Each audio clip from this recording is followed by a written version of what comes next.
Good day, sir. My name is Binamra Thapa. My student number is the ST10090477. And in this video, I'm going to show you my programming part 2. All right. So there's two ways in which I can run this program. One is by clicking on File Explorer. And going to the main folder, then debug windows.net, and then I can just run this exe file. And as you can see, my program is running. But in this video, I'm going to show you using debugging option. So let's run that.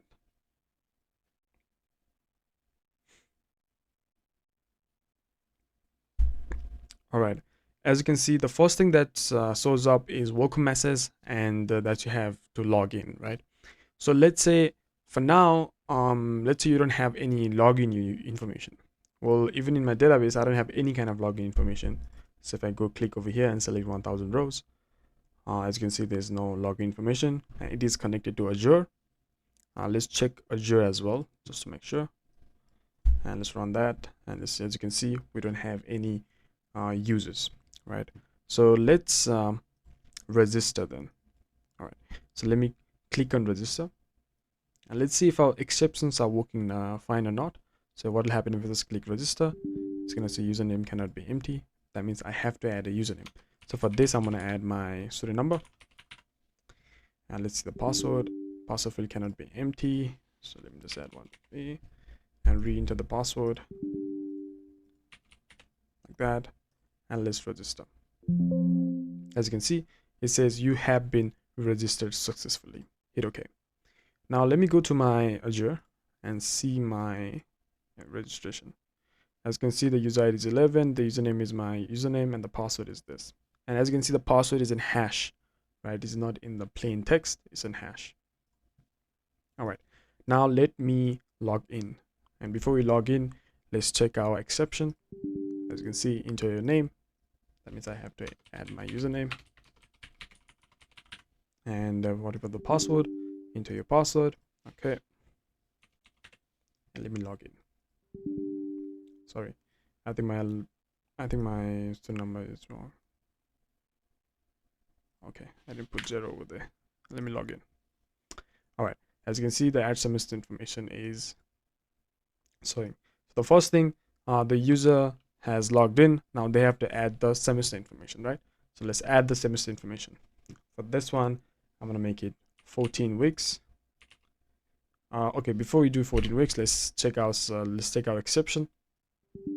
As you can see, it's giving us that input data type is not correct. So let's add 14 and let's select the date. That will be 10 of January. Hit OK, add semester info. And semester info has been added. As you can see, the 10th of January, and number of weeks in the semester is 14. Also, we can see the username. So just to let you know that you are in your correct username. You are in your correct login. And I have also added this log out button, which I'll be showing at the end of this video. I also have this file, which also shows the view log history. I'll show you at the end of this video again.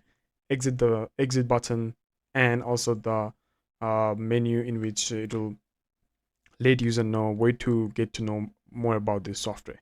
So this video, I'm gonna upload this video on YouTube, and I'm gonna link this video to this program, so that when the user is a bit confused on how to run this program, they can always come and watch this video. Okay, so let's add module. And before we add module, we can just check our exception. As you can see, something went wrong. Input string was not in correct format. So let's add the input string. So for this, I'm gonna add PROG6212. I'm gonna add the module name, that'll be programming. Number of credits will be 15, and class hour per week will be 5. Let's add the module. As you can see, programming module has been added successfully. And if I go check my database on my module, as you can see, the programming module has been added, and with the username ID will be 11. All right, so let's add another module called networking and WC 6112. Let's call it networking, and credits will be 20, and class hour per week will be 7. Let's add that. As you can see, networking module has been added successfully. And let's add another one called database, DBAS 6211. And for this one, I'm going to add DATABASC. And number of credits will be 10, and class hour per week will be 3. Let's add that. As you can see, database module has been added successfully. All right, so since I've added 3 modules, let's check in our database that the 3 modules are there or not. And if I run this, we have programming, networking, and database. All right, now let's go and check our specific module. So let's say I want to add self-study hours, or I want to record self-study hours. Then as you can see, I have these 3 options in which I can choose how many hours I did for which module. So let's say I study 2 hours for programming on maybe on 11th of January. Also, just to let you know that this date picker, it will start from 10 January. I can go beyond or below 10 January, and I can go above 18th of April because that's 14 weeks, right? So let's add that, and let's add the self-study hours. As you can see, updated successfully, and it was 5, and now it's 3. Okay, let's do the same thing for the networking. I studied for 2 hours on 12th of January. Let's do that, and let's, as you can see, updated successfully. We have 3, 4, 5, and 4, and I think over here it will change that as well. So let's run that. As you can see, we have 3, 5, and 4. Okay, so now we can add self-study record as well. Okay, now let me go to the file and let's see the view log history. On this view log history, it will just show you the history of the logged modules, right?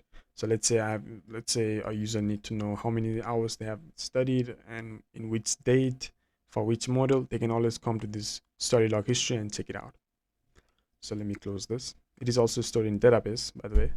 So if I go and check the study hours, study log hours, as you can see, it is stored in a database. We also have a semester that is stored in a database. As you can see, it's just the one user.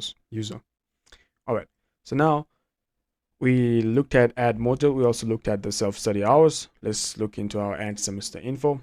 It'll just allow users to add new semester information. So let's say it's 15, and let me choose maybe 18,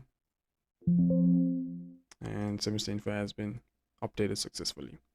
Well, I have to log out and log in to see the changes over here. And as you can see, there's 15 over there. All right, so now let me log out. Okay, so I've logged out, and now let me create a new user and see if I can see the same, if I can see my module or not, right? So like every user need to have their own modules, and just to check that, let me create a new user, and let me call this Vinamra, and the password, and as you can see, I have registered. Let me see the user, and in the user we will have my student number, that's first user, and the Vinamra, that will be the second user, right? And if I go click on Vinamra, and student number will be, password will be that. Let's log in, and as you can see, I need to add a new semester information. So for this, I'm gonna add maybe 16, and the start date will be on January 14. Add semester 16 and January 14, right? As you can see, I cannot see this the ST10090477 users module. I cannot see that. I can only see my module now. Let's say now let me add the module for binomial as well. ST10090477 programming. It's 15 and 5. Let's add the module. As you can see, module has been added successfully. All right, so now I can also add a number of hours for programming on what date. Let's say I studied for 26th of January. Let's add that. As you can see, only one left. Let me add another module. For this one, let me add cloud. I think that's I don't know the module name, but let me just work on that.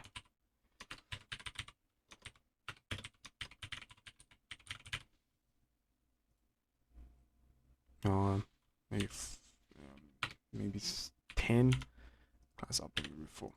As you can see, cloud development, and let me add 2 hours for cloud development on 25th, or let's make it 27th. Let's add that. As you can see, it went to 0, right? And if I go check my semester, I will have the one that I have changed and the one that I just recreated, the binomial one. And if I go check my module, let me run this. I will have programming and programming, but with a different user ID, 11 and 12. Okay, so now let's look at our view log history. And as you can see, I have the programming and cloud development and study, self-study, and number of hours. And I can just log out. Okay, and yeah, so that's it. So that's my part 2, and I hope you like this video. Thank you so much.